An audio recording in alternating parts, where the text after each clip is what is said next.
जबरी न जबना में रंग डाल के बारू लई कब के सोझन त बन दे बारू पिके तू करे लकन मटकी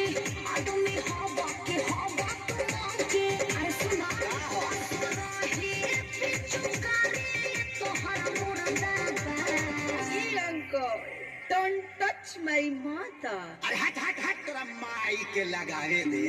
भतीजा के माई जिंदाबाद जिंदाबाद जिंदाबाद भतीजा के मौसी जिंदाबाद जिंदाबाद जिंदाबाद हम की ना तू लो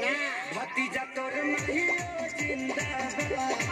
तोर मौसी जिंदाबाद भतीजा तोर माई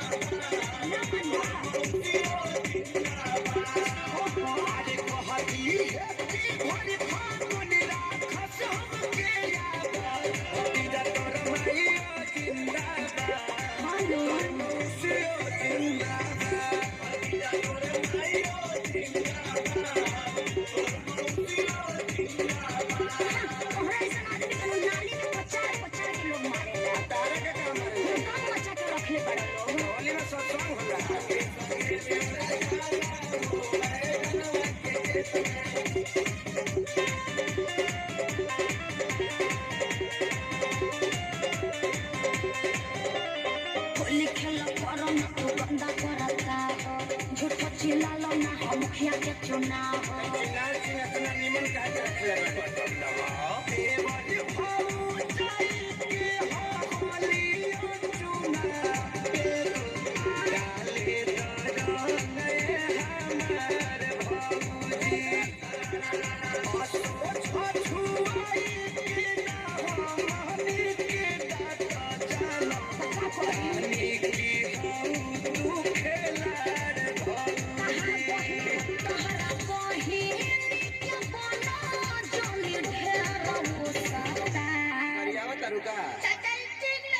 बाबू तू घर में जोता भीतर जाइबे का फिर इ लोग के बताइए दे हम बिना बतावले छोटका आ गई ना मान बलो ना भतीजा तोर माई जिंदाबाद तोर मौसी जिंदाबाद तोर माई जिंदाबाद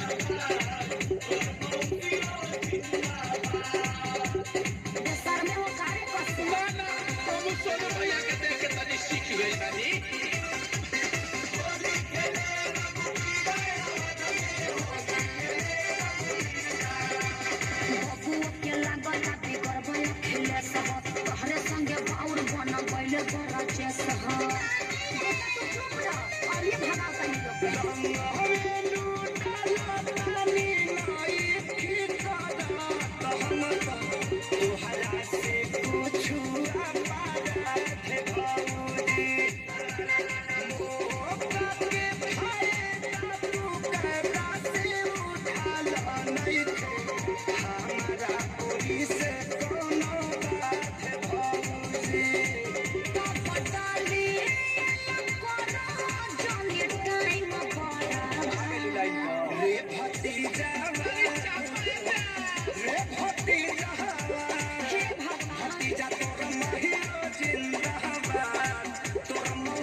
भागा लोग ना तो हमार मरद खिसिया जाई खेसरिया से ना खिसियाई है।